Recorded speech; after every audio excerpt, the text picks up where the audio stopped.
अस्सलामुअलैकुम जी, कैसे हैं आप सब। रेडियो विदक्सा में खुश आमदीद। आज मैं हाजिर खिदमत हूँ एक न्यू नॉवल लेकर जिसका नाम है प्यालसाज और इसकी मुसन्निफा है एमल रज़ा। और ये एक कंप्लीट डाइजेस्ट नॉवल है और इसमें आपको mystery, suspense, kidnapping, force marriage, revenge, love, friendship बहुत कुछ मिलने वाला है। तो मैं उम्मीद करती हूँ कि आपको पसंद आएगी।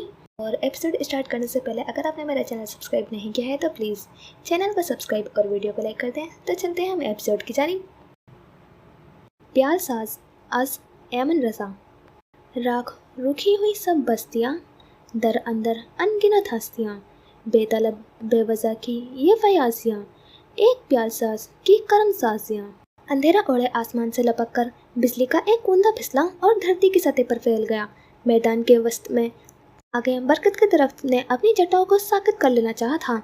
उसके बिल्कुल सामने ही कोसी सलादार खिड़की में बूढ़े वजूद का चेहरा नमूदार हो गया था। अपने झुर्रियों भरे चेहरे की सारी तारीकी लिए वो आसमान को यूं तक रही थी जैसे उसमें छेद करके पार देखना चाहती हो।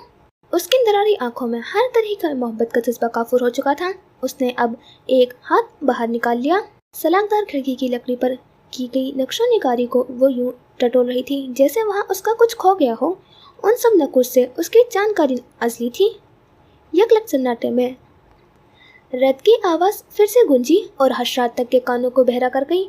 सलाखदार खिड़की में नस्ब पांचों आहनी सलाखें बिजली की चमक में वाज़ेह हुई और बरगद ने अपने कानों पर हाथ रख लेने चाहे। बूढ़ा वजूद लाजमन अब कुछ बोलने वाला था। ऐसे मौक़ों पर वो चुप नहीं रहती थी और उसे अजीब व गरीब नामों से पुकारा करती थी। फिर वो ही हुआ जिसकी बरगद को तवक्को थी। बूढ़े वजूद ने फलक पर नजरें गाड़े गाड़े अपने कपकपाते लब खोले थे। चोली दरवेश, ओ निशान खुदाई, बरगद जुल्खबी से पूछो उसने क्यों कहा था कि वो रहमान है, रहीम है, बारी है, बादी है, अव्वल है, इंसाफ करने वाला। पूछो उस मक्कारन से। ये आवाज़ कम से नमी से रुंधी हुई थी। बरगद ने जटाओं को अपने सीने में बांध लिया और नजरों समेत सर भी झुका लिया। ये पैगाम नया नहीं था। वो पिछले 30 सालों से ऐसे ही पैगामात को सुनता चला आ रहा था। अलार्म बजने से बहुत पहले ही वो बड़बड़ाकर उठ बैठा था। कमरा अंधेरे में डूबा हुआ था और वो पसीने में साइड लैम्प जलाकर उसने टाइम देखा। 5 बज चुके थे। नानू यकीनन उठ चुकी होंगी और फजर पड़ रही होंगी। उसने अंदाजा लगाया और फिर खुलकर अंगड़ाई दी। उसे पता था कि अब नींद नहीं आएगी, इसलिए बाथरूम से निकलकर वो बाहर सहन में चला गया। नानू नमाज पढ़ चुकी थी और अब सहन की लाइट तले छोटे मेज पर बड़े साइज का मिट्टी का गुलदान रखे उस पर पीले रंग में रंगी जूट लपेटने में मसरूफ थी। इस तरह के जूट के गोले के बहुत से लच्छे उनके गोद में और पाँव में बिखरे हुए थे। बासिल के कदमों की आवाज़ उनके कानों में पड़ी तो काम करते करते सर उठाकर उन्होंने उसे देखा। पहले वो हैरान हुई थी, फिर एक शफकत आमेज मुस्कुराहट उनके चेहरे पर फैलती चली गई थी। बासिल सुस्ती से चलता हुआ उनके पास जाकर बैठ गया। खैरियत, आज तुम इतने कैसे जल्दी उठ गए? मुझे लगा ये अशार है। लफ्ज़ तुम पर जोर था। वो वाकई हैरान हुई थी। क्यों, क्या मैं जल्दी नहीं उठ सकता? जल्दी उठने का हक सिर्फ क्या यशार को है? वो नानी की सोमाइने मुस्कुराहट को समझ रहा था। यशार ने तो उठकर बहुत सारे काम करने होते हैं। वो जॉगिंग जाता है, फिर आकर एक्सरसाइज भी करता है, क्लिनिक का काम करता है। तुम क्या करोगे? नानू बदसतूर उसी तरह मुस्कुराते हुए और ब्रश से गुलदान की सतह पर गोंद लगाते हुए बोली थी। मैं वो गड़बड़ाया। सुबह तो दूर, वो सारा दिन भी कोई काबिल कदर, काबिल सताइश काम न करता था और ये बात वो खुद भी बखूबी जानता था। मैं आपको देखूंगा ना, आपसे आज ये काम सीखूंगा। वो जूट लपेटते हुए गुलदान की तरफ इशारा करके कहने लगा। नानू ने टेढ़ी आंखों से उसे देखते हुए जूट के बल खोले थे और गोंद लगे हिस्से पर उसे चिपका दिए थे। सामान पैक कर लिया तुमने अपना? नानू ने पूछा तो जैसे उसे कुछ याद आ गया और उस कुछ के साथ और भी बहुत कुछ। एकदम ही उसकी मुस्कुराहट गायब हुई और वो जरा गुस्से से नानू को देखने लगा। ये ज्यादती है नानू, सरासर ज्यादती। यशार मुझसे सिर्फ 2 साल ही तो बड़ा है, लेकिन आप उसके सारे काम इस तरह करती हैं जैसे या तो वो अभी बच्चा हो या बूढ़ा हो चुका हो और अपने सारे काम मुझे खुद करने पड़ते हैं। मेरी दफ़ा आप मसरूफ़ होती हैं या फिर थकी हुई होती हैं। बाज़ औक़ात तो मुझे लगता है कि मैं इस घर का बेटा ही नहीं हूँ। मुझे तो किसी कूड़ेदान से उठा कर लाए हैं आप लोग। उसके शिकवे पर नानी आगे से हंस दी और आखिरी बात पर तो हंसते ही चली गई। हंसे मत, मैं मजाक नहीं कर रहा, मुझे लगता है वाकई ऐसा ही है। ऐसे संजीदे शिकवे तो ना करो बासिल। तुम जानते हो मुझे तुम दोनों से कितनी मोहब्बत है। ये शार पे बहुत जिम्मेदारियां हैं, तुम नहीं समझोगे तो और कौन समझेगा। वो क्लिनिक जाता है, लेक्चर्स अटेंड करता है, मुल्कों वर्कशॉप्स अटेंड करता है। फिर उसका मिजाज भी कुछ ऐसा है कि वो किसी से कुछ नहीं कहता और अपने सारे काम खुद ही कर लेता है। मुझे नसीहत के अपना काम खुद करने की आदत डालो और वो करे तो बेचारा, वाह, सब कुछ वही करता है, मैं तो कुछ भी नहीं करता। अच्छा बताओ, क्या क्या करते हो तुम? क्रिकेट खेलता हूँ, शूटिंग क्लब जाता हूँ, स्नूकर का भी प्लेयर हूँ। इसके अलावा गाने सुनता हूँ, फिल्में देखता हूँ, खाना खाता हूँ, नहाता हूँ, कपड़े बदलता हूँ। इतने सारे काम करता हूँ मैं, भाई थक जाता हूँ। आखिर में तो मैं इंसान ही हूँ ना। और हाँ, आपको शॉप से लाने ले जाने का ड्यूटी भी अदा करता हूँ। वो बोलता रहा और नानी बिना रुके हंसती रही। हाँ, ये आखिरी काम तो तुम वाकई बहुत अच्छे तरीके से निभा रहे हो, और पिछले 10 सालों से उसने जताया भी। नानी उलझी जूट को सुलझाने लगी। फिर ब्रश से गोंद लगाकर उन्होंने गुलदान पर जूट को लपेटा। 1 हफ्ते के बाद वादे के मुताबिक इस गुलदान की सप्लाई देनी थी, इसलिए वो काम बड़ी तेजी से मगर नफासत से कर रही थी। नफासत और पायदारी उनकी दुकान की पहली पहचान थी। निगार खाना हैंडी क्राफ्ट्स के बड़े बोर्ड वाली एक वसी दुकान जो अनारकली बाजार के वस्त में वाक़ई थी और जिसे नानू पिछले 10 सालों से बड़ी कामयाबी से चला रही थी। बाजार में उस तरह की सिर्फ 3-4 और दुकानें थी और नानू की दुकान का माल उन सब दुकानों में से सबसे ज़्यादा फरोख्त होता था।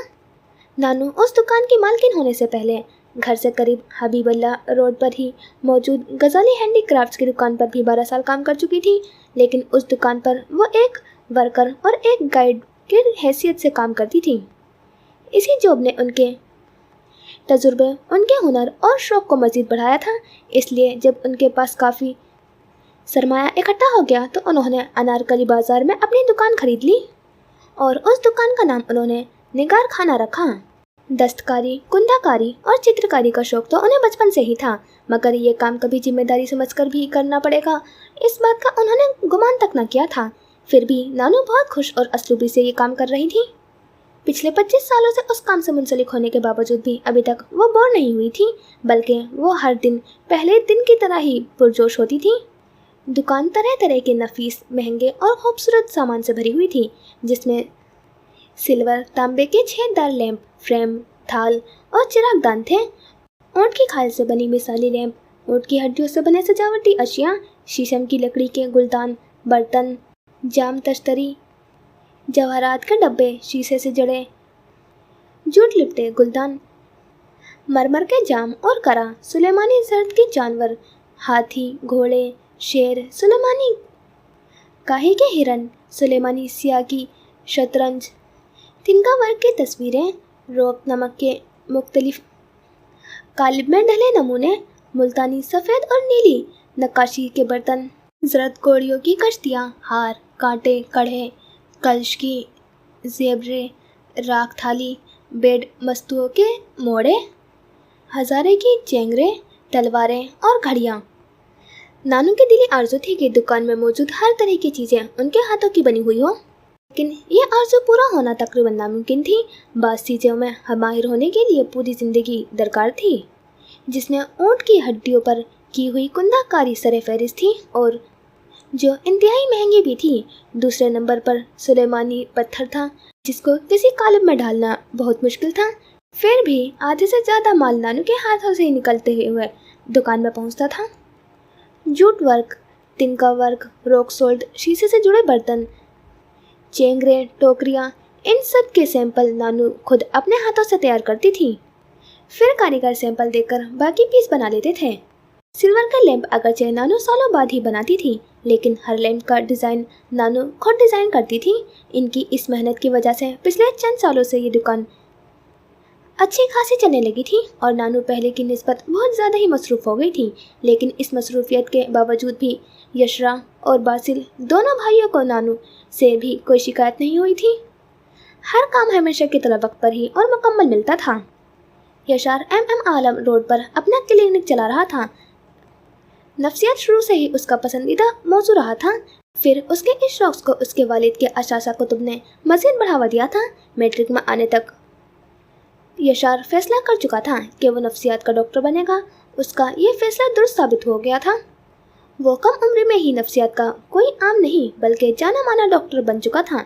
यूनिवर्सिटी और सेमिनार्स में उसे लेक्चर्स के लिए मुआवजे पर बुलाया जाता था।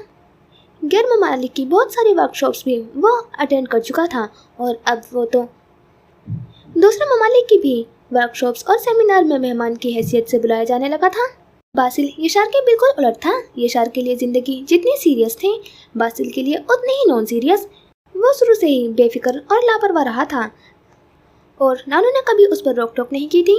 घर में रुपए पैसे की भी कमी नहीं थी। दोनों के वालिद कसर सरमाया और हबीब अल्लाह रोड पर वाक़ ये पुराने तर्ज का सुर्ख ईंटों से बना एक मंजिला घर जो चारों तरफ से बाग से घिरा हुआ था, तरके में छोड़ कर गए थे। लेकिन अब यूनिवर्सिटी से फारिग होने जाने के बाद नानू शिद्दत से ये चाहती थी कि बासिल कुछ भी सही मगर कर ले। तुम बताओ बासिल, तुम क्या करना चाहते हो? नानू बहरा उससे ये पूछ चुकी थी और वो आगे से सर खुजाकर कहता, बहुत बड़ा बिजनेस, इतना बड़ा कि बस मैं ऑफिस में बैठा फाइल्स पर साइन करता रहूं। वो जवाब देता तो नानू मुस्कुरा देती, मगर अब नानू की मुस्कुराहट भी गायब होने लगी थी। जब तक इतना बड़ा बिजनेस शुरू नहीं हो जाता कि तुम फाइल्स पर बस साइन ही करते रहो, तब तक तुम यशार के काम में ही क्यों ना उसका हाथ बटा दो। यशार को नानू के इरादों का पता चला तो उसने अलग ही शोर मचाया, नानू मैं इसे अपने साथ क्लिनिक नहीं लेकर जाना, लड़कियों से ज़्यादा हैं इसके नखरे और ऊपर से गैर जिम्मेदार। नानू जानती थी कि वो सही कह रहा है। इसके बावजूद भी वो नानू का इसरार बरकरार रहा था कि बासिल यशार के क्लिनिक जाए। चारों नाचार ऐसा होने लगा। पिछले 6 माह से बासिल यशार के साथ था। मेरे साथ रहने से नानू इसे डिग्री नहीं मिल जाएगी। हाँ, लेकिन संजीदगी तो मिल जाएगी। वो यशार के साथ 1-2 बार अंदरून मुल्क में होने वाले सेमिनार में भी जा चुका था और इस बार फ्रांस के टूर पर भी नानू इसरार कर रही थी कि यशार बासिल को साथ लेकर जाए। क्लिनिक में तो ये कुछ करता नहीं, अकाउंट्स में भी ये सफ़र है, वहाँ जाकर क्या करेगा? नानू और यशार दोनों उसके लिए फिक्रमंद थे और उसे जैसे दोनों को चढ़ाने में मज़ा आता था। 2 बजे की फ्लाइट है ना तुम्हारी? नानू ब्रश को फिर से गोद में लपेटने लगी। जी नानू। वहाँ भाई को तंग मत करना और खुदा के लिए नानू प्लीज़ आज नहीं। एक लफ्ज़ याद है मुझे, उसने लाडली बेजारी से कहा था तो नानू ने मुस्कुरा कर खामोश हो गई। और आप इस गुलदान का पीछा क्यों नहीं छोड़ देती? 15 दिन हो गए हैं, आखिर ये आपसे मुकम्मल क्यों नहीं हो रहा? ये काम बहुत मेहनत तलब है बासिल, इतनी आसानी से थोड़ी ना ख़त्म होगा। आप खामोखाई इतनी मेहनत करती हैं। लाए मुझे दे, 2 मिनट में सारे गुलदान पर रस्सी लपेट कर दिखाता हूँ मैं आपको। वो झूठ को रस्सी कह रहा था और उसको तौहीन कर रहा था। अच्छा? नानू ने उसे नजरों ही नजरों में तोला। तुम पहले भी काफ़ी कोशिश कर चुके हो। नस्लूट तो हाथ से फिसल रही थी, मोर पंख के तार टूट रहे थे। रॉक सोल्ट तवक्को से ज़्यादा ही सख्त था, लेकिन ये तो मैं झटपट कर लूँगा। उसने चुटकी बजाते हुए ब्रश पकड़ा, जल्दी जल्दी बाकी मांदा गुलदान को गोंद से तर किया और फिर जूट को चक्कर पर चक्कर देने लगा। ये देखें किया क्या नहीं किया मैंने फटाफट, वो तफक्कुर से बोला। अच्छा, अब अपने बनाए और मेरे बनाए हुए हिस्सों को देखो। नानू ने भी इशारा किया तो उसने दोनों हिस्सों को बारी बारी देखा। फ़र्क वाज़ेह था, नीचे वाले हिस्से में नफासत नुमाया थी और ऊपर वाले हिस्से में उजलत। नानू ने एक एक करके लिपटी हुई सारी जूट उतारी। ये देखो, जूट को बड़ी एहतियात से लगाना पड़ता है, इसके साथ पहले रिश्ता बनाना पड़ता है जो ज़मीन और नरम घास के दरमियान होता है। तब जूट इजाज़त देती है कि इंसान उसे अपनी मर्ज़ी से किसी भी कल्ब में ढाल सके। ये देखो, बल के उभार को पिछले बल के दोनों उभारों के दर्ज के ऐन ऊपर रखना है, नरमी से, कहीं जूट को खींचकर कहीं ढील देकर। ये देखो, नज़र आया?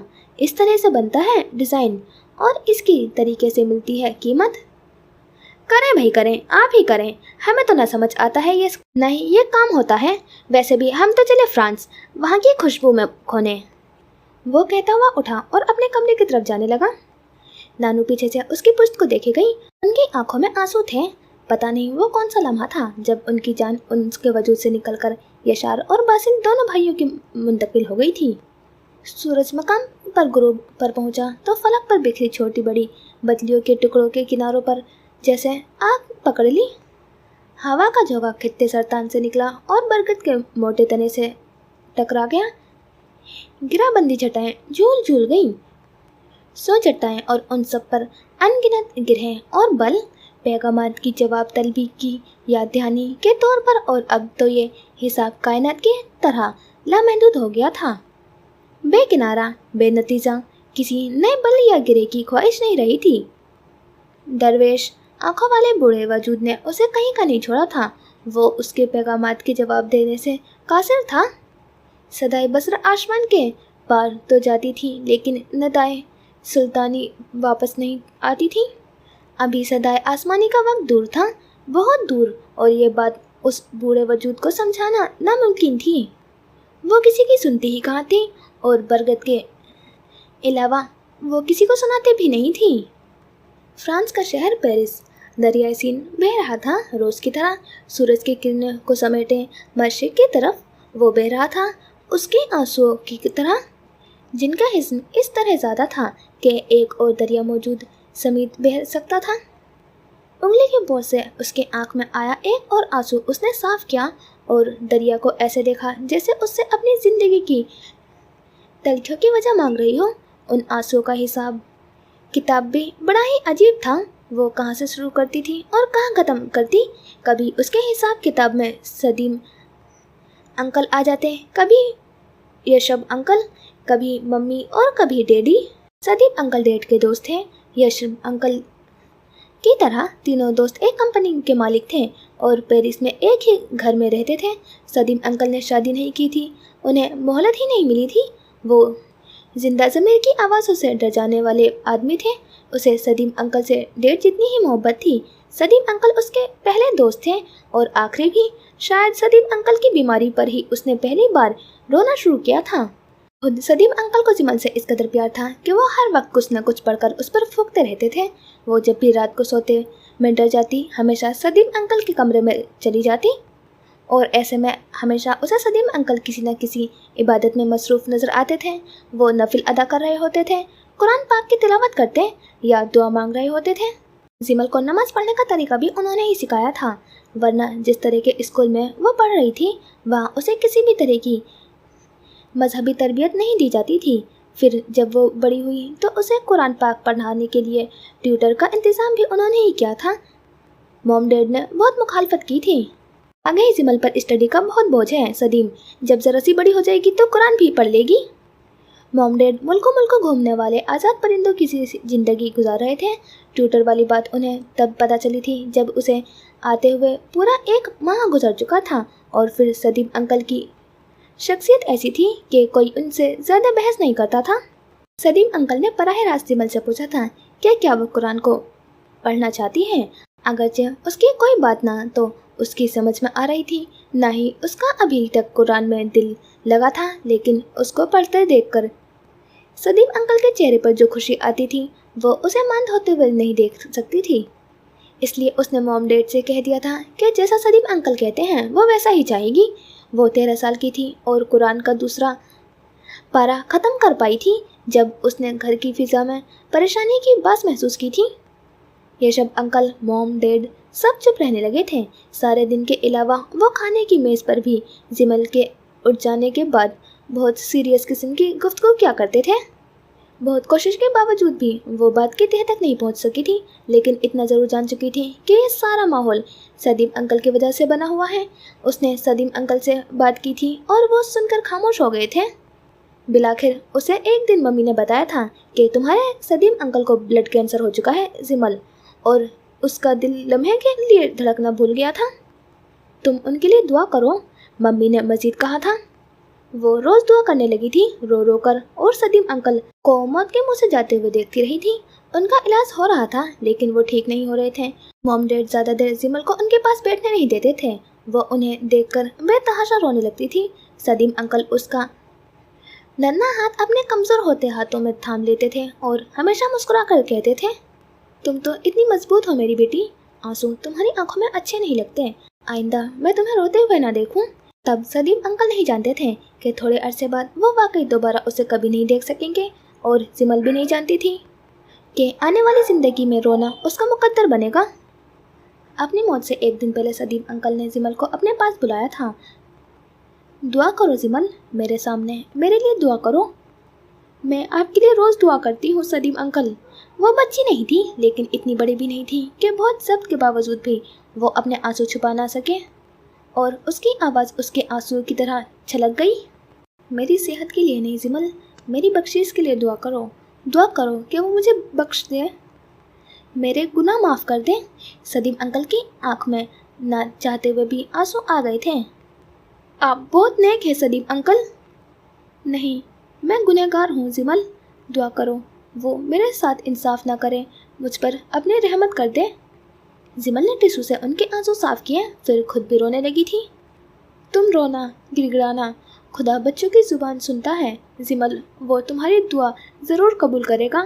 تم خدا سے التجا کرنا وہ مجھے عذاب میں نہ ڈالے، وہ مجھے معافی دے دے، معاف کر دے۔ سدیم انکل بولتے رہے اور وہ سر ان کے سینے پر رکھے آنسو بہاتی رہی۔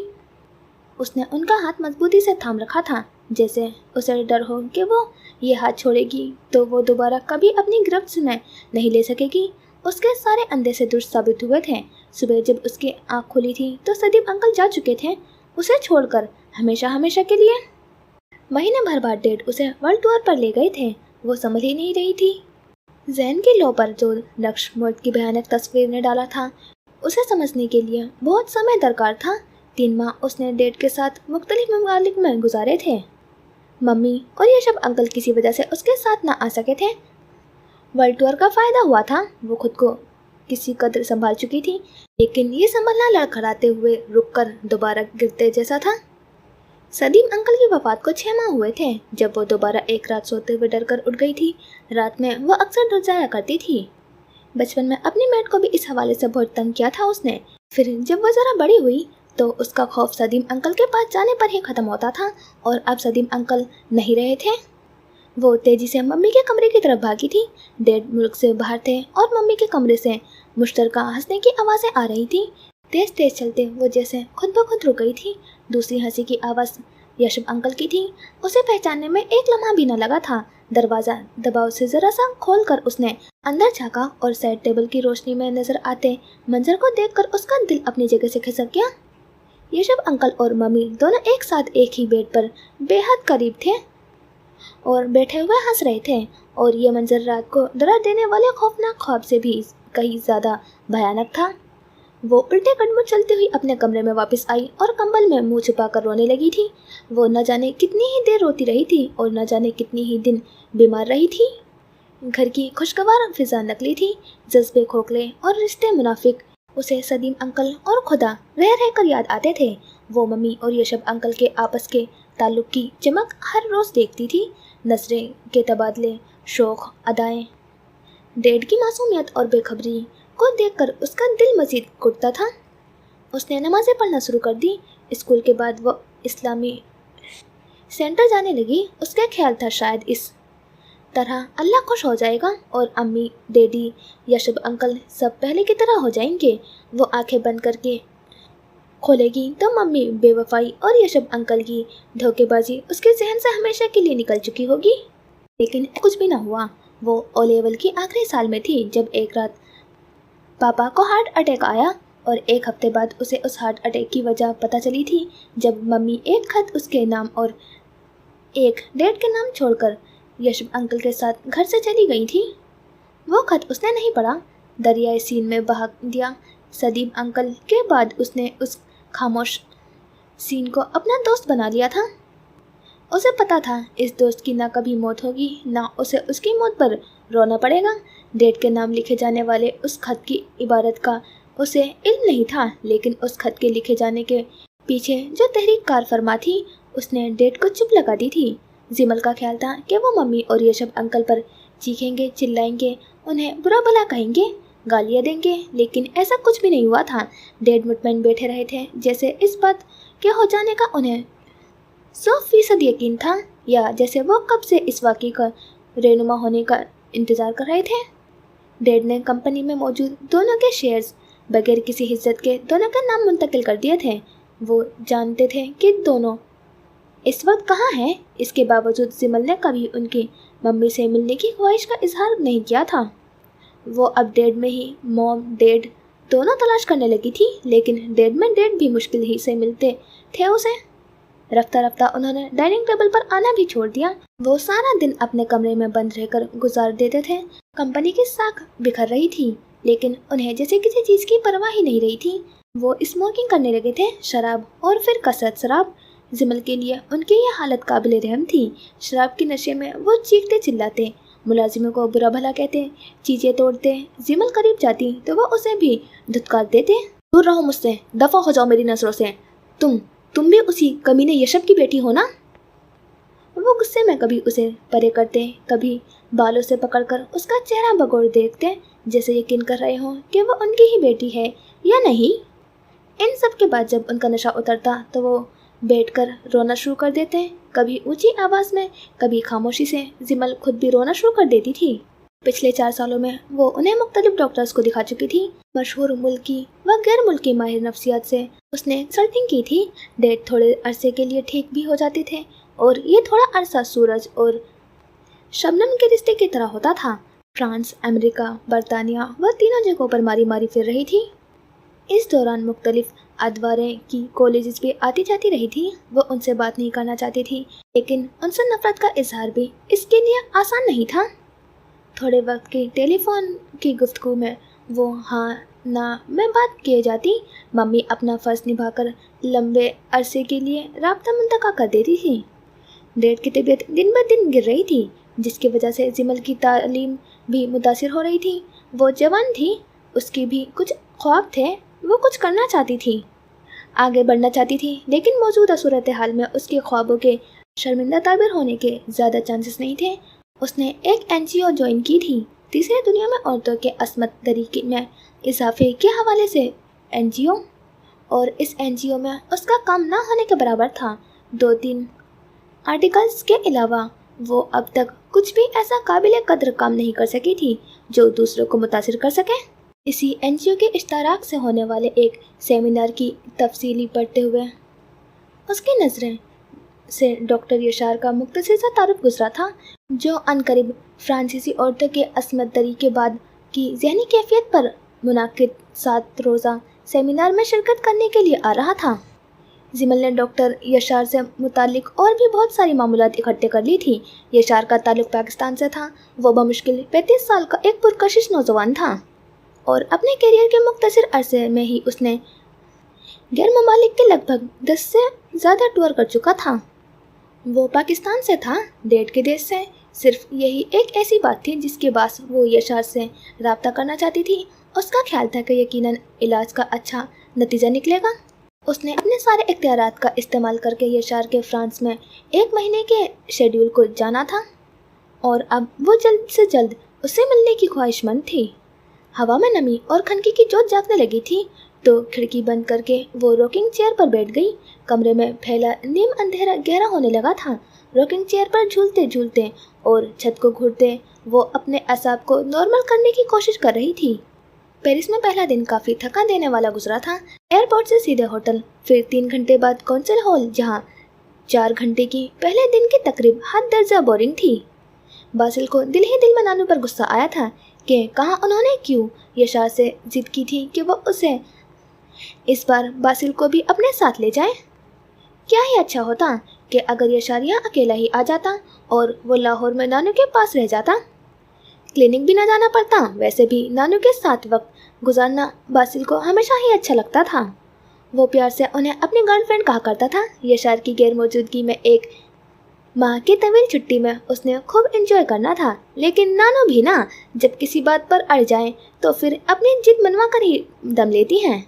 وہ ویسے بھی باسل کو یشار کی نسبت سالوں سے ہر معاملے میں ڈھیل دیتی آ رہی تھی۔ تقریب کے بعد لنچ تھا، وہ بھی تقریب کی طرح ہی بور کر دینے والا تھا۔ یشار کے ساتھ ساتھ لگا وہ اکتاہٹ کا شکار ہونے لگا تھا۔ یشار باسل کی اندرونی کیفیت سے آگاہ تھا اور بڑی اچھی طریقے سے آگاہ تھا۔ ابھی تو پہلا ہی دن تھا، 29 دن ابھی باقی تھے۔ ہمارے پاس صرف 1 ماہ ہے، ہمیں فرانس کو دیکھنے کا آغاز آج سے ہی کر دینا چاہیے۔ تقریب کے اختتام پر ہوٹل واپس آتے ہوئے باسل نے تجویز دی تھی۔ ہمارے پاس نہیں، صرف تمہارے پاس۔ میں فرانس پہلے بھی گھوم چکا ہوں، سپاٹ لے جا۔ لیکن میں تو یہاں پہلی دفعہ آیا ہوں۔ اصرار پلس منت۔ میرے پاس وقت نہیں ہے مائی ڈیئر بردر، मुझे कल के लिए तैयारी भी करनी है। होटल के गेट पर गाड़ी रुकी तो वो कहकर नीचे उतर गया। बासिल ने भी दूसरे दरवाजे से उतरना चाहा, लेकिन यशार ने उसे बैठे रहने का इशारा किया। इसे मॉल ऑफ फ्लावर ले जाओ, उसने ड्राइवर को हिदायत दी। फिर बासिल की तरफ रुक किया। माजरत ब्रदर, मुझे किसी से मिलना है, तुम इतनी देर घूम आओ मॉल। माजरत, बासिल ने कहकर को बमुश्किल जब्त किया। यशार जैसे मशीनी आदमी के साथ मॉल देखने में मज़ा था, न शहर देखने में। डैड ने फिर सारी रात हंगामा किया था, जैसा कि जिमल को तवक्को थी जब उसने उन्हें बताया कि वो उनके लिए किसी पाकिस्तानी डॉक्टर से अपॉइंटमेंट ले चुकी थी। सुनकर पहले तो वो चुप रहे, फिर आहिस्ता आहिस्ता उनकी आंखें खुली थीं, माथा ऊपर हुआ था और चेहरे के तेवर बिगड़ते ही चले गए थे। तुम भी अपनी बदजात माँ की तरह मुझे पागल समझती हो, उन्होंने नफरत से कहा था। इकट्ठे डिनर करना उसे इतना महंगा पड़ेगा उसने सोचा भी ना था। दोनों तरफ खड़े मुलाजिमों को उसने बारी बारी देखा। दोनों को नजरे के इशारे समझते हुए दाएं बाएं खिसक गए। तुम्हारे ख्याल में मैं अब नॉर्मल हूँ? वो गुर्राते हुए पूछ रहे थे। जिमल की आंखें भर आई थी। आप अब नॉर्मल नहीं है डैड, आप बीमार हैं। वो रुहासी होने लगी थी। और आपकी बीमारी का मुझे बहुत एहसास है। क्यों करती हो तुम मेरी इतनी फिक्र? वो तंजिया बोले।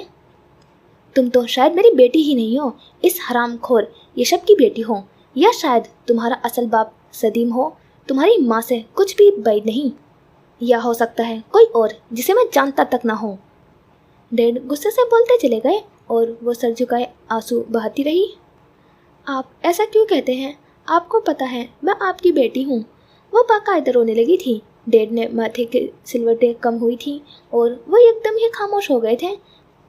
काफ़ी देर उसी तरह बैठे रहने के बाद उन्होंने मुलाजमिन को आवाज़ दी थी, मुझे मेरे कमरे में ले चलो। मुलाजमिन उन्हें सहारा देकर उनके कमरे में ले गए थे। वहाँ से फिर रात गए तक मुख्तलिफ आवाज़ें आती रही थी। डैड अपना अंदरूनी गुस्सा बैरूनी चीज़ों पर निकाल रहे थे, चीज़ें जो बहुत बार गिर चुकी थी, टूट चुकी थी, बिखर चुकी थी। उस शोर को थमने में तूफान जितनी देर लगी थी और सबसे आखिर में उनके रोने की आवाज़ आने लगी थी। जिमल जानती थी दरवाजे पर दस्तक देना बेकार था। डैड किसी सूरत दरवाज़ा नहीं खोलेंगे। सुबह सर झुकाए वो खुद ही नाश्ते की टेबल पर आए थे। कौन है वो नया डॉक्टर? उन्होंने जिमल से पूछा। उनके सवाल में शर्मिंदगी छिपी हुई थी। वो पाकिस्तान से है, आपके शहर लाहौर से। यशार नाम है उसका। जिमल ने डैड को बताया। आज शाम 5 बजे की अपॉइंटमेंट है। ठीक है, उन्होंने कॉफ़ी पीते हुए हल्के अंदाज में कहा था। आप तैयार रहेंगे ना? वो एक गुना इत्मीनान कर लेना चाहती थी। हाँ, पर वो व्हील चेयर निकलवा देना।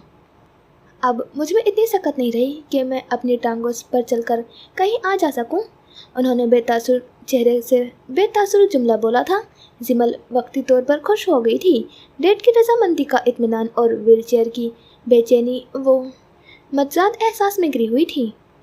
इस बार सब ठीक हो जाएगा, वो खुद से बोली, जैसे बिना मिले ही उसे डॉक्टर यशार की काबिलियत पर भरोसा हो। वो नहीं जानती थी कि इस बार सब पहले से भी ज़्यादा गलत हो जाने वाला था। मॉल ऑफ फ्लावर अपने नाम की तरह ही खूबसूरत था, जिसके कुल 8 फ्लोर थे। उसने हर एक फ्लोर पर अच्छा खासा वक्त बर्बाद किया था। दोपहर से शाम और अब फिर रात होने लगी थी। अपने लिए तो उसे सभी कुछ पसंद आ गया था, जिसमें से उसने काफ़ी कुछ खरीद भी लिया था, लेकिन उसकी समझ नहीं आ रहा था कि वो नानू के लिए ऐसा क्या ले जो उन्हें दिल से पसंद आए। कॉस्मेटिक्स, ज्वेलरी, ड्रेसेस, सैंडल्स वगैरह का तो नानू को शुरू से ही शौक नहीं था। बासिल ने बचपन से ही नानू को बहुत सादा लिबास में देखा था। वो उजले रंगों के साफ और नफीस पहनावे पहनने की आदी थी और मॉल में मौजूद कोई भी मशरकी लिबास उनकी शख्सियत से मेल न खाता था। बहुत सोचना और देखना भी बेकार साबित हुआ था। वो वापस जाने लगा था जब उसकी नज़र एक एंटीक गिफ्ट शॉप पर पड़ी, जिसके बाहर वाले शेल्फ पर ही उसे 2 प्याम अंग्रेज़ी मर्तबा नज़र आए थे, एक सफ़ेद एक सियाह। अंदर पहुंचकर उसने बिना कीमत पूछे ही उन पियानों को जोड़े को पैक करवा लिया था। ये तोहफा वाकई ऐसा था जो नानू को बहुत पसंद आने वाला था। रात ढल रही थी जब वो होटल वापस आया था। तकरीबन खाली लॉबी से गुजरते हुए उसकी नज़रें ठिठक कर रुकी थी जब सफ़ेद पहनावे में मलबूस एक दिलकश सरापा उसे नजर आया था। वो चेहरे और आंखों के अलावा बाकी सारा एशियाई था। हाथ में पकड़े प्यामों की तरह खूबसूरत जाजिब नज़र बासिल के सुस्त होते कदम खुद ब खुद ही रुक गए थे। उस चेहरे पर 8-9 साल के बच्चों वाली मासूमियत थी। जिमल ने भी गैर इरादी तौर पर ही मैगजीन से नजरें हटाकर बासिल को देखा था। दोनों की नजरें एक लम्हे को मिली थी।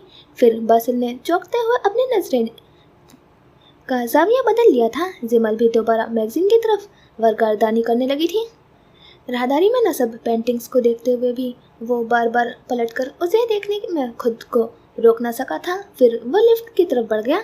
लिफ्ट का दरवाज़ा बंद होने से पहले ही वो लड़की भी तेजी से अंदर दाखिल हुई थी, जिसे वो अभी थोड़ी देर पहले लॉबी में देख चुका था। पूरे लिफ्ट में अनजान खुशबू फैल गई। उस खुशबू के शहर में वो मुब्तला खामोश रहा था। 3rd फ्लोर पर ये लंबा सफ़र तमाम हुआ था। जिमल जल्दी से लिफ्ट से निकलकर लंबे लंबे डंक भरते हुए राहदारी के अबूर करके रूम नंबर 311 में सामने पहुंच गई थी और पीछे आते बासिल ने रुककर अपना सर खुजाया था। 311 तो उनका रूम नंबर था। क्या वो अपने रूम का नंबर भूल गया था या फ्लोर वो फैसला न कर सका? 311 मिस्टर यसार के नाम से बुक है सर। रिसेप्शनिस्ट से तस्दीक हो गई थी तो वो वापस अपने कमरे तक आ गया। तब जिमल बाहर निकल रही थी, एक दरमियानी उम्र के कमज़ोर आदमी के साथ जो व्हील चेयर पर बैठा हुआ था। यशार भी दरवाजे के पीछे से बरामद हुआ था। अपने कीमती वक्त में से जो वक्त आपने आज हमें दिया है, इसके लिए बेहद शुक्रगुजार हूँ मैं डॉक्टर यशार। ये अलविदाई फिक्रा था जो जिमल की तरफ से बोला गया था और जिसे यशार ने मुस्कुराकर कबूल किया था। फिर व्हीलचेयर आगे बढ़ाते हुए उसने एक नज़र दीवार के साथ लगकर खड़े हुए उस बासिल पर डाली। बासिल उसे देखता रह गया। सफ़ेद जालीदार फ्रॉक जो घुटनों से ज़रा ही नीचे थी और कंधों को छूते हुए सीधे बाल, वो किसी महंगी दुकान में सजी हुई स्नो वाइट की गुड़िया लग रही थी। ये कौन थी? अंदर पहुंचकर उसने यशार से पूछा और लहजा ऐसा जाहिर किया जैसे सरसरी सा पूछ रहा हो। उसके वालिद बीमार है, उसकी कंसल्टिंग के लिए लाई थी। यशार कोट उतारते हुए बोला, तुम्हें तो आते ही पेशेंट भी मिल गए, काम ही ऐसा है। क्या कंसल्टेंसी सिर्फ एक बार होनी थी? वो नज़रों के मायने खेजी को छुपा न सका। यशार ने गर्दन मोड़कर उसे देखा, ताज्जुब से ऐसे मुस्कुराया जैसे उसका भाई होने पर उसे कोई बहुत बड़ा सदमा हो। फिर सर झटक कर बाथरूम में चला गया। मेरी अगली मीटिंग उस लड़की के घर पर है, तुम्हें भी चलना हो तो चलना। दरवाजे से आधा सर निकालकर उसने कहा। पिछवाड़े के तालाब के झिलमिल पानी में मेंढक तैरा रहे थे। सुबह से शाम तक खूब पानी बरसा था। काई ज़्यादा बासी ताल चल रहा था और जमी काई के थाल टूटे अरशे की तरह सतह पर अब तैर रहे थे। उन्हीं में से एक थाल बरगद की जड़ की तरफ बढ़ रहा था और बरगद ने अपनी जड़ें पीछे कर लेनी चाहिए थी। ये वो दाग था जो बरगद को भी मंजूर नहीं था और जिसके लिए वो बेबस था। चौबी सलामदार खिड़की से परे बैठी वो सब देख रही थी। बादलों ने एक दूसरे से रगड़ खाई और शोला साका भड़क कर फना हो गया। बूढ़े वजूद को जैसे वजह मिल गई। यूँ भैया, ओ लैला। इंतकाम का काला मोतियाँ आंखों में उतर आए तो बहुत ज़्यादा खून बहा अदा करना पड़ता है। आवाज़ आंसू की तरह भीगी हुई थी, गैर महसूस और बेवजन थी। खिड़की की सलाखों भी नाव पार कर सकी थी, लेकिन बरगद ने लब हिलते हुए देख लिए थे, इसलिए याद दिलाने के लिए उसने अपने जट्टा को एक बल और दे दिए थे। मैं हफ्ते की रात को लाहौर आ रहा हूँ, हुमायूं ने छुटते ही कह दिया था। अनारकली बाजार के वस्त की दुकान निगार खाना में इतवार के दिन रश मामूल से ज़्यादा था। नानू मुख्तलिफ ग्राहकों को गाइड करती हुई मुस्कुरा रही थी। बाकी वर्कर्स फरोख्त शुदा शिया अखबारों में लपेटकर उनका बिल बनाने में मसरूफ़ थे। जब फ़ोन की बेल पर उन्होंने बेतवज्जोही से रिसीवर उठाया और आगे से आती हुई हुमायूं की आवाज़ ने उनकी सारी तवज्जो अपनी तरफ मोड़ ली थी और वह अपनी ही दुकान में रखे मुजस्मों की तरह 24 संगी ढाई सूरत इख्तियार करते करते जल्द हो गई थी। मैं 4 दिनों के लिए आ रहा हूँ, हुमायूं ने मजीद बताया। बस 4 दिन? नानू जानती थी कि उनके लिए वो 4 दिन काफ़ी तवील साबित होने वाले थे। यशार और बासिल तो दोनों फ्रांस गए हुए हैं, उन्होंने हुमायूं को आगाह किया। तो क्या मुझे सिर्फ यशार और बासिल से मिलने आना होता है? हुमायूं ने पूछा। वो खामोश हो गई। दूसरी तरफ भी थोड़ी देर खामोशी तारी रही। मेरा क़याम होटल में होगा, आप तरद्दुद मत कीजिएगा। तुम इस घर में क्यों नहीं रह लेते बेटा? उसकी कोई ज़रूरत नहीं है, मुझे उस घर से वहशत होती है, आप जानती हैं। तुम्हारे होटल में कयाम का यशार और बासिल को मालूम होगा तो वो क्या सोचेंगे कि उनका मामू, वो दोनों बड़े हो चुके हैं। बहुत सारी बातों का उन्हें अब इल्म हो जाना चाहिए। नानू के लब जामिद हो गए। आपको आगाह करने के लिए फ़ोन किया था, अब रखता हूँ। खुदा हाफिज़, नानू ने हल्के से कहा था कि हुमायूं ने फ़ोन बंद कर दिया था। नानू उस दिन फिर किसी गाहक के गाइड नहीं कर सकी थी। सेमिनार के दूसरे दिन तकरीब ख़त्म होने के बाद वो और यशार दोनों जिमल के घर आए थे। दरियाई सीन के सामने आराम सोसाइटी के आगाज में एक आलीशान घर जो किसी किले की तरह बड़ा था, किसी होटल की तरह पुररौनक और ताज महल की तरह सफ़ेद। बावर्दी मेड की तकलीद में वो दोनों अंदर दाखिल हुए थे। बासिल हर चीज़ को बड़ी मरूबियत से देख रहा था। महंगे कालीन, पर्दे, क्रिस्टल के आराइशी पीस, नवादरात, नायाब आईने, बेशकीमती पेंटिंग्स, वो घर हर तरह से शानदार था। वेलकम, जिमल की फीकी सी मुस्कुराहट के साथ दोनों का इस्तकबाल किया था। बासिल से नजरें मिली तो उसकी आंखों में पहचान का एक रंग आकर चला गया, मगर वो रंग बेकैफ था। आप क्या लेना पसंद करेंगे?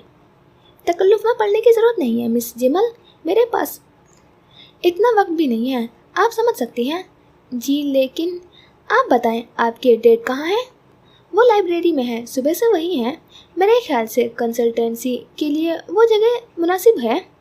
You are right. यशार उठ खड़ा हुआ तो जिमल ने भी मेड को इशारा किया कि वो उन्हें डेट के पास ले जाए। इस दौरान आप मेरे भाई को अपना सारा घर विजिट करवाएं, यह भी इलाज के सिलसिले की एक कड़ी है। होप यू अंडरस्टैंड, बाकी आपको बासिल समझा देगा, यशार ने कहा और मेड के पीछे चलता चलता लाउंज से बाहर निकल गया। वो दोनों कमरे में तन्हा रह गए। जिमल बंद खिड़की से पार देखती रही। ये काम पहले भी बहुत बार हो चुका है, लेकिन मैं मिस्टर यशार के तरीके इलाज में रुकावट नहीं बनूंगी। बासिल उसके जवाब में कुछ भी न बोला। आपके ख्याल में क्या अशिया और रंग मिजाजों पर असर अंदाज होते हैं?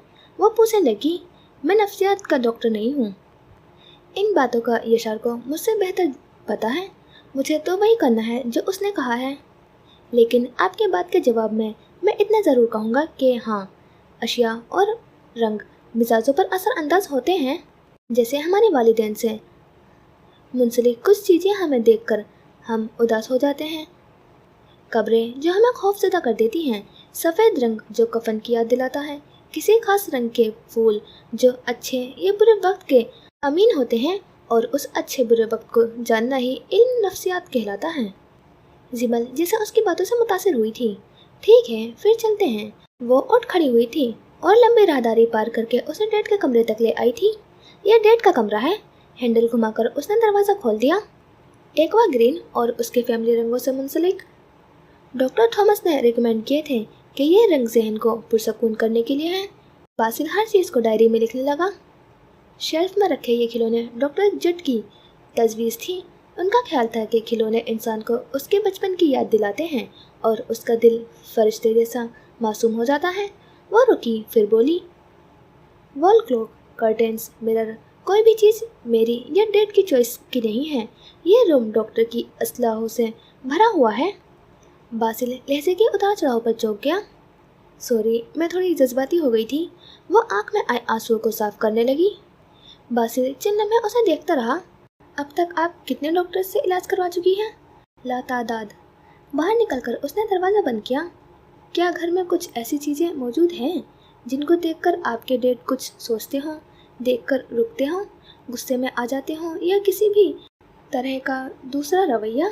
नहीं, और ऐसी कोई भी चीज़ मेरे इल्म में नहीं है। वो चलते चलते रुकी। यह ड्राइंग रूम है। डेट कभी यहाँ बैठा करते थे, लेकिन काफ़ी अरसे से अब वो अपने कमरे में ही खाना खाते हैं। कुछ चीज़ें इतनी पुरानी हैं कि आपके डेट के माजी से जुड़ी हों। तकरीबन नामुमकिन हद तक कुछ भी नहीं।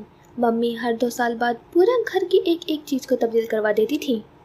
इंटेक्स का शौक किसे है? मेरी मम्मी को। वो हमारे साथ नहीं रहती। लम्हे भर की खामोशी उसके लोगों पर आई और दृष्टि से आंखों में दोनों की अलीदगी हो गई। बासिल ने किसी किस्म का रद्द अमल जाहिर नहीं किया। घर का हर पोर्शन घूम लेने के बाद वो दोनों वापस पहले वाले कमरे में ही आए थे। आपका घर काफ़ी बड़ा है, एक दिन में मुकम्मल विजिट नहीं किया जा सकता। यशार के मुतालबा मालूमात के लिए तो बिल्कुल नहीं। थोड़ी देर बाद यशार भी वहीं आ गया। अब हमें इजाज़त दें, वो बैठा नहीं। क्या कुछ बेहतरी की चांसेस डॉक्टर हैं? कुछ भी कहना कब्ल अज़ वक्त है। नफ्सियात की असलाह की बहुत सारी ऐसी बातें हैं जिन्हें आप नहीं समझ सकती, लेकिन ये ज़रूर कहूँगा कि ये एक तरह का जज्बाती अदम तवाज़ुन है। आपको उनको हर वक्त का अपने खलूस का एहसास दिलाते रहना होगा। डॉक्टर थेरेपी और रिलेशन थेरेपी में बहुत फ़र्क है। ये दोनों थेरेपीज़ अलग अलग तरीके से मरीज़ पर असर अंदाज होती हैं और इनके नताइज भी हैरानकुन हद तक मुख्तलिफ होते हैं। लेट्स सी कि आगे क्या बेहतरी आती है। यशार की किसी भी बात का जैसे जिमल पर असर ही ना हुआ था। वो उदास हो गई थी और उसकी उदासी को देखकर बासिल को दुख हुआ था। वो उन मामलात में यशार से यकसर मुख्तलिफ था। वो दोनों जब उस महलनुमा घर से बाहर निकले तो अपना पहलू बदल चुके थे। क्या वाकई बेहतरी की कोई चांसेस नहीं है? बासिल ने कार में बैठकर पूछा था। मरीज सिर्फ अपनी बेटी के लिए कंसल्टेंसी पर आमदा हुआ है, तो आगे तुम खुद ही सूरत हाल का अंदाज़ा लगा सकते हो कि लाइब्रेरी में मुझ पर क्या गुजरी होगी। तो क्या तुम अब कल नहीं जाओगे? वो परेशान हो गया। नहीं जाऊंगा, अपनी आखिरी हद तक तो कोशिश जारी रखूंगा। उसने थोड़ा तवक्कुफ किया। तुम जिमल से हर वो मामलात हासिल करो जो कर सकते हो और जितना वो जानती है। अगले दिन का शेड्यूल उसने बासिल को समझाया था। आपके ग्रैंडफादर की डेथ कब हुई थी? अगले रोज़ बासिल ने बिना तमहीद जिमल को सारी बात बता दी थी और जिसे सुनकर वो ज़्यादा हैरान नहीं हुई थी। मुझे अंदाज़ा था कि इस बार भी ऐसा ही होगा। डेड का रवैया बाकी सारे डॉक्टर्स के साथ भी ऐसा ही होता है, वो खुद से कहने लगी। फिर बड़ी देर के बाद उसने बासिल की बात का जवाब दिया था। मेरे ग्रैंडफादर की डेथ डैड के बचपन में ही हो गई थी। और आपकी ग्रैंड मदर? मैंने उनको भी नहीं देखा। डैड ने बताया था कि उनकी फ्रांस शिफ्ट होने से पहले ही वो भी हमेशा के लिए उन्हें छोड़कर चली गई थी। फैमिली के दूसरे लोग? डैड इकलौते थे। मैं अपने किसी रिश्तेदार को नहीं जानती। पहली बार आपने उनके रवैये में तब्दीली कब महसूस की थी? 4 साल पहले, जब मम्मी हमें छोड़कर चली गई थी। वो रुकी। डैड को मम्मी से बहुत मोहब्बत थी। उनकी अलहदगी की वजह? बासिल ने पूछा तो तेज़ रोशनी में जिमल की आंखों में उमड़ आने वाले आंसू उससे छिपे न रह सके। उन्हें डैड के दोस्त पसंद आ गए थे शादी के 16 साल बाद, और उन्होंने डैड से तलाक लेकर उनसे शादी कर ली थी। डैड और उनके 2 और दोस्तों ने फ्रांस आकर एक कंपनी खोली थी। वो कंपनी अब तकरीबन तबाह हो चुकी है। उनके एक दोस्त की डेथ हो चुकी है और एक अपना हिस्सा अलग कर चुके हैं। बाकी जो रह गया है, डैड उसे संभालने के काबिल नहीं है। बोलते बोलते उसकी आंखों से आंसू बह निकले थे। मिस जिमल, नहीं, आप जारी रखें। ये सब अगर डैड की सेहत में बेहतरी ला सकता है तो मुझे बर्दाश्त करना होगा। उसने तेज़ी से अपनी हथेलियों से आंखों से आंसू साफ किए थे, लेकिन बासिल उस दिन मज़ीद कुछ भी ना पूछ सका था। अगले दिन बासिल ने उसे सेमिनार की तकरीब में देखा और उसी दिन उसे पता चला था कि जिस NGO के इश्तिहारात से सेमिनार्स हो रहे हैं वो भी उसी की एक रुकन है। वो एक कोने के टेबल पर बैठी सबसे अलग थलग इर्द गिर्द से बिल्कुल लाताल्लुक सी होकर बैठी थी, जैसे अपनी पैदाइश से लेकर अब तक किसी से हम कलाम ही न हुई हो। अपनी हम उम्री से भी उसके मिलने का अंदाज पहली बार की मुलाकात जैसा अंदाज लिए हुए था। बासिल उसके करीब आया तो उसके चेहरे पर मुस्कुराहट फैल गई। लगता है आपको फ्रेंड्स बनाने का शौक नहीं। शौक तो है पर वक्त नहीं, मैं घर से कम ही बाहर निकलती हूँ। पिंक बार्बी की आंखें पिंक हो गई। मिस जिमल, आप परेशान मत हो। यशार, क्या डॉक्टर यशार आपसे इस मौजू पर बात करते हैं? उसने उसे दरमियान में टोका। आप खुद भी उससे इस मसले पर बात कर सकती हैं। यशार संजीदा तबीयत का मालिक है, मगर इतना भी नहीं कि आपको तसल्ली ना दे सके। मेरा ये मतलब नहीं था मिस्टर बासिल। दरअसल मुझे लगा कि शायद वो मुझे किसी आस में रख रहे हों, मगर आपसे न्यूट्रल होकर बात कर रहे हों। यशार पर्सनल और प्रोफेशनल को आपस में मिक्स नहीं करता। अपने असिस्टेंट के तौर पर वो जितना कुछ मुझसे शेयर करता है वो कुछ ऐसा भी खास नहीं, और अंजामकार के तौर पर वो क्या सोचता है इस बात का अंदाज़ा तो मैं कभी नहीं लगा सकता। बासिल की बातें सुनकर वो जैसे मज़ीद मायूस हो गई थी। 3 दिन बाद वो दोनों मार्सिले के लिए रवाना हो गए थे, हफ्ता भर के लिए। जब बासिल ने जिमल को अपने मार्सिले जाने के बारे में बताया तो उसका चेहरा हैरत से आरी हुआ। एनजीओ के तहत होने वाले सेमिनार का शेड्यूल का मुझे इल्म है। मार्सले के बाद आप लेओन जाएंगे। मेरे तमाम कलीग भी मार्सले जा रहे हैं, लेकिन अफसोस पिछली बार की तरह मैं इस बार भी उनके साथ नहीं जा सकती। शाम की उदासी लिए वो गोया हुई और बासिल का दिल चाहा कि किसी भी तरह करके वो जिमल को भी अपने साथ मार्सले ले जाए। ठक ठक, दरवाजे पर होती दस्तक ने उसका ध्यान अपनी तरफ खींचा। दरवाज़ा खोलो, आवाज़ आई। उसने सुन ली, पर वो उठी नहीं, जो भी दरवाजे को तकती रही। दरवाज़ा खोलो निगार बेटी। उसके साथ साथ जैसे वक्त ने भी करवट बदली। दीवार की पिलाई शीशम की तख्तों में ढली। लोग ने कुंडी की जगह ले ली और अंधेरे जैसे ढके दरो दीवार ने शोर्स को गले लगा लिया। दरवाज़ा खोलो निगार बेटी, जुल्खा भी बोल रही हूँ। उसने आगे बढ़कर दरवाज़ा खोल दिया। इतनी देर लगा थी दरवाज़ा खोलने में, वहाँ ढोलक बजना भी शुरू हो गया है। आसिया बेचारी 2 दफ़ा बुलावा। कैसी लग रही हूँ? उसने मुस्कुरा कर पूछा। जुल्खाबी ने बोलते बोलते रुक गई। उन्होंने उसे ऊपर से नीचे तक देखा। सुनहरी झुमके, सब्ज परांदा, पीले सूट, सुर्ख लिपस्टिक के साथ, लाइट मेकअप और चूड़ीदार पजामे के साथ, खुस्सा और बाजेब। रश्क जुल्खाबी की आंखों में भर गया। बहुत प्यारी। आगे बढ़कर उन्होंने उसकी नज़र उतारी और यह भी उन्हें कम लगा। आप चलें, मैं बस आ रही हूँ। वो फिर से आईने के सामने खड़ी हो गई। जल्दी आ जाओ, हुमायूं नाराज हो रहा है। बस 2 मिनट। खाबी बाहर चली गई। जब वो 2 के बजाय 10 मिनट लगाकर बाहर निकली तो हुमायूं के चेहरे पर बेजारी साफ नजर आ रही थी। ये उसकी नवाजिश थी कि उसने कुछ कहा नहीं था और दोनों को आसिया के घर छोड़कर चला गया था। तकरीबन काफ़ी देर पहले शुरू हो चुकी थी। वो भागी भागी आसिया के कमरे में गई। इतनी देर में आई हो? आसिया ने रुहासी होकर शिकवा किया। क्यों, क्या निकाह हो गया? उसने परेशानी से पूछा। अभी नहीं। आसिया शर्माई। निगार ने जल्दी जल्दी पास पड़े गजरे उसे पहनाए। इतनी जल्दी में क्यों है? आसिया ने ज़माइना से पूछा था। निगार ने जैसे सुना ही नहीं। फूलों का सारा जेवर उसे पहनाकर वो उठ गई। मैं आंटी से मिलकर आती हूँ। हसन भाई का नाम तूने आंटी रख दिया है? आसिया ने कहा तो निगार गड़बड़ा गई। कमरे में आसिया के कजन्स भी थी। आसिया की बात पर सब हंसी तो वो शर्मिंदगी से बचने के लिए बाहर निकल गई। आंटी से मिलकर वो न जाने क्या तलाश करते करते पूरा घर दोबारा घूम चुकी थी। जब पिछले सहन की तरफ से वापस आते हुए किसी ने उसका हाथ पकड़ा था, उसे अपने करीब किया था, वो जैसे नींद से जागकर चौंकी। ओह हसन, तुमने तो मुझे डरा ही दिया था। हसन के सीने से टकरा कर वो वापस होते हुए बोली और सांस बहाल किया। हसन की आंखें उसे देखकर मोहब्बत से जगमगा गई थी। डरा तो तुमने मुझे दिया है, ये इतना खूबसूरत लगने की जरूरत क्या थी आखिर? वो शरारत से कहने लगा। निगार उसकी रोशन आंखों में देखने लगी। गजरे नहीं पहनोगी?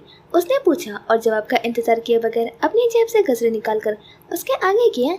निगार ने खामोशी से अपनी खाली कलाई आगे कर दी थी। हसन ने गजरे उसके हाथों पर ऐसे बांधे जैसे कोई बहुत ही मुश्किल काम कर रहा हो। साथ साथ वो मुस्कुराता हुआ उसे भी देख रहा था, उसके मेहंदी लगे हाथों को भी। अब हाथ छोड़ भी दो, कोई देख लेगा। देखने दो। उसने हाथ ना छोड़े। बदनामी हो जाएगी, मैं संभाल लूंगा। वो मुड़ी फिर पलटी। उसके रोशन चेहरे पर यकलक थी, उदासी छा गई। तुम नहीं संभाल सकोगे हसन, तुम कुछ भी नहीं संभाल सकोगे। अब्बू नहीं मानेंगे। आज के दिन तो ऐसी बातें मत करो। तो फिर किस दिन करूं? तुम्हें कैसे समझाऊं कि मेरे लिए एक एक दिन गुजारना कितना मुश्किल हो रहा है। मैं जॉब तलाश कर तो रहा हूँ। कौन सी ऐसी जॉब तलाश कर रहे हो तुम हसन, जो पिछले 4 सालों से तुम्हें मिल नहीं रही है? हसन खामोश रहा। अब्बू ने मुझ पर बहुत मेहनत की है हसन, तुम जानते हो। उन्होंने अपने मुंह के निवाले मुझे खिलाए हैं। हुमायूं भाई का हक मुझे दिया है। वो मुझे ऐसे लड़के के हाथ कभी नहीं सौंपेंगे जिसके लिए मैं बोझ बन जाऊं, जो मुझे ढंग से 2 वक्त की रोटी न खिला सके। उसकी आंखें झिलमिलाने लगी थी। मैं बाहर जाना चाहता हूँ निगार। मैं अमेरिका जाकर काम करना चाहता हूँ, वहाँ सेट होना चाहता हूँ। तुम कोशिश कर चुके हो और नाकाम भी हो चुके हो, और अब बाहर जाने का वक्त ही कहाँ है भला? अब्बू जल्द से जल्द मेरी शादी करना चाहते हैं। वह ताजुब से कहने लगी। बस तुम परेशान न होना, मैं जल्दी कुछ करता हूँ। हसन ने उसका बाजू पकड़कर फिर अपनी तरफ खींचा था। तुम्हारी ये शराबी बातें मुझे पंजर कर देंगी हसन। कहा तो है ना कुछ करता हूँ, आज तो ऐसी बातें ना करो। वो प्यार से उसकी शक्ल देखने लगी। इससे बहुत ही कम फासले पर खड़ी निगार नहीं जानती थी कि उन दोनों की ये गुफ्तगू कोई तीसरा भी सुन रहा था। वो तीसरा ज़ियान आलम था, निगार का क्लास फेलो। तो ये होता है हमारा फर्स्ट पार्ट कंप्लीट। और स्टोरी की बात करें तो ये पास्ट और प्रेजेंट में चल रही है स्टोरी। तो पास्ट में निगार को दिखा रहे हैं लव स्टोरी, और निगार ही इसकी मेन कैरेक्टर है। ये पास्ट और प्रेजेंट की स्टोरी निगार से ही लिंक होगी। और अभी की स्टोरी की बात करें तो मेरा पॉइंट ऑफ व्यू से जब हुमायूं निगार के भाई है और यशार और बासिल का मामू है, तो शायद निगार ही इनकी ममा हो। तो अभी तो यही समझ आइए, अभी फर्स्ट ही पार्ट है, तो देखते हैं आगे कैसी होगी स्टोरी। मिलते हैं नेक्स्ट पार्ट के साथ। खुदा हाफिज़, अपना ख्याल रखना, दुआ में याद रखना।